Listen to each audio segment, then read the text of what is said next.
இன்றைக்கி கீரை சாதமும் உருளைக்கிழங்கு பொரியலும் தான் பார்க்க போகிறோம். ஹஸ்பண்ட் வரும்போதே கீரை வாங்கிட்டு வந்திருந்தாங்க. ஸோ ஃபேமிலியோட எல்லாருமே இலையெல்லாம் பிச்சு போட்டு ஆஞ்சி வச்சாச்சு. எல்லார் வீட்லேயும் ஒய்ஃப் தான் யூடியூப்பை பார்த்து எதாவது டிஃப்ரெண்ட்டாக செஞ்சு கொடுக்கலான்பாங்க. எங்கள் வீட்டில் அதுக்கு அப்படியே ஆப்போசிட்டு, ஹஸ்பண்ட் தான் எதாவது டிஃப்ரெண்ட்டாக பார்த்துட்டு செஞ்சு கொடுப்பாங்க. கீரையும் பாசிப்பருப்புமே நல்லா குக்கரில் சேர்த்து கொஞ்சோண்டு மஞ்சள் தூள் போட்டு வேக வச்சுக்கிட்டாங்க.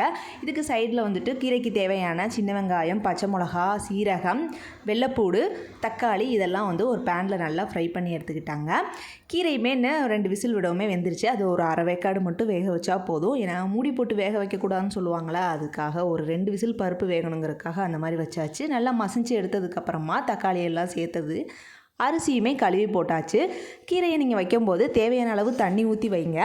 கீரை தண்ணியை வேஸ்ட் பண்ண வேண்டாம். சாப்பாடையுமே அதே தண்ணியில் வேக வச்சிடலாம். உளுந்தம்பருப்பு, கடலைப்பருப்பு, வத்தல் சேர்த்து நல்லா ஃப்ரை பண்ணி எடுத்துகிட்டு உருளைக்கிழங்கு கூட சேர்த்து ஃப்ரை பண்ணோம்னா அதோட டேஸ்ட்டு வேறு லெவலாக இருந்தது இந்த கீரை சாதத்துக்கு.